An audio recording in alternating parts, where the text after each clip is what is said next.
নিশির ডাক, এক ভয়ঙ্কর রাত। শহরের বাইরে নির্জন এক গ্রামে ছিল এক পুরনো ভৌতিক বাড়ি। লোকমুখে শোনা যেত বাড়িটিতে রাতে অদ্ভুত সব আওয়াজ শোনা যায়, কখনো কান্না, কখনো বিকঠাসি। কেউ রাতের বেলা সেখানে যেতে সাহস করত না। তবে সুমন ছিল ব্যতিক্রম। ছোটবেলা থেকেই ভূতের গল্প শুনতে শুনতে সে কৌতূহলী হয়ে উঠেছিল। এক রাতে সে সিদ্ধান্ত নিল, সত্যি কি না তা দেখতে হবে।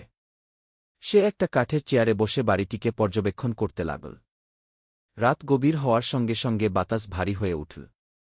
ঝড়ের মতো এক ঠান্ডা বাতাস বয়ে গেল, এবং হঠাৎ করেই বাড়িটির ভেতরের জানালায় আলো জ্বলতে শুরু করল। সুমন কিছুক্ষণ দেখেই বুঝতে পারল এটি কোনো সাধারণ বাড়ি নয়। বাড়িটির ভেতর থেকে ছায়ামূর্তির মতো কিছু একটা নড়াচড়া করছিল। তার মনে হল জানালার ফাঁক দিয়ে কেউ তাকিয়ে আছে। তারপরই ঘটল ভয়ঙ্কর ঘটনা। বাড়ির সামনের দরজাটি নিজে থেকেই খটখট শব্দ করে খুলে গেল।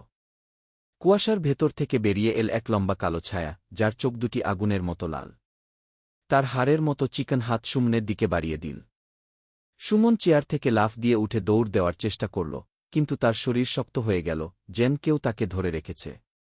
তার সামনে হঠাৎ মাটির নিচ থেকে উঠে এল এক শিশুর আকৃতি, যার মুখ বিকৃত, দাঁতগুলো ধারালো, চোখ দুটি রক্তলাল। সুমন বুঝতে পারল সে ভুল করেছে। এ বাড়িটি এক ভয়ঙ্কর অভিশপ্ত স্থানে পরিণত হয়েছে। এখান থেকে কেউ ফিরে যায় না। পরদিন সকালে গ্রামবাসীরা এসে দেখল সুমনের চেয়ার ফাঁকা পড়ে আছে। কিন্তু মাটিতে তার পায়ের ছাপ শেষ হয়েছে সেই পুরনো বাড়ির সামনে। কেউ জানে না সুমন কোথায় গেল। কিন্তু রাতে বাড়িটির ভেতর থেকে শোনা যায় একটা ফিসফিসানি। আরও একজন। এবার তুমি